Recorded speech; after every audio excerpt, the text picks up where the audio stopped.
अस्सलाम वालेकुम। कल एक बार फिर अपोजिशन हुकूमत मुखालिफ लीडरशिप एक इज्तिमा कर रही है। एक बार फिर आप देखेंगे कि वही गिने चुने सियासी जुगादरी राई का पहाड़ बनाने की कोशिश करेंगे।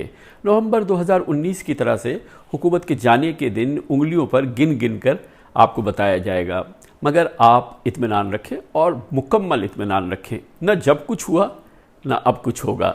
इसकी वजह यह नहीं कि पीटीआई किसी अजीम अक्सरियत के साथ हुकूमत कर रही है, बल्कि वजह यह है, पहले भी मैं आपको बता चुका हूं कि आज पाकिस्तान में एक मिसाली और शानदार सिविल मिलिट्री निज़ाम काम कर रहा है।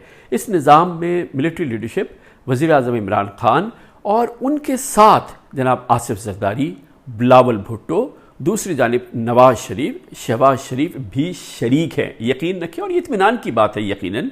और ये इसी की वजह से ये महज इत्तफाक नहीं कि नवाज शरीफ पाकिस्तान की तारीख के पहले सज़ा याफ्ता मुजरिम हैं जो ज़मानत पर रहा होकर आराम से लंदन में रह रहे हैं। शहबाज शरीफ अनगिनत केसेस के बावजूद किसी जहनी या जिस्मानी दिक्कत से दो चार नहीं हैं। आसिफ ज़रदारी हो, फरियाल टालपुर हो, नैब की कैद से आज़ाद हो चुके हैं, अपने अपने बंगलों में आराम से रहते हैं। बिलावल भुट्टो ज़रदारी पे जाली बैंक अकाउंट और मनी लॉन्ड्रिंग केस की तहकीकात से उनको आज़ाद कर दिया गया है। ख्याल रहे कि यह भी महज इत्तफाक नहीं कि आज सेनेट में हुकूमत की अक़लियत है, मगर उसकी इस अक़लियत के बावजूद हुकूमत का अपना चेयरमैन सेनेट वहाँ पे काम करता है।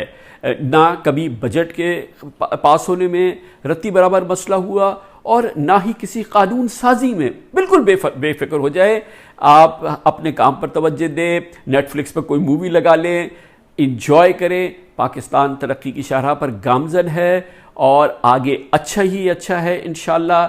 ये जमहूरियत का हुस्न है। इसमें एपीसी भी होगी, इसमें जलसे भी होंगे, इसमें नारे भी होंगे, इसमें आवाज़ें भी होंगी, मगर आप इत्मीनान रखें, पाकिस्तान अल्हम्दुलिल्लाह मजबूत है, मजबूत ही रहेगा। और एक चीज़ और है, इस सब के बावजूद ये एहतसाब का निज़ाम जो है ये कहीं जाने वाला नहीं, इसमें क़ुव्वत बढ़ती ही जाएगी, मगर इसके बावजूद ये निज़ाम ऐसे ही चलता रहेगा इंशाअल्लाह।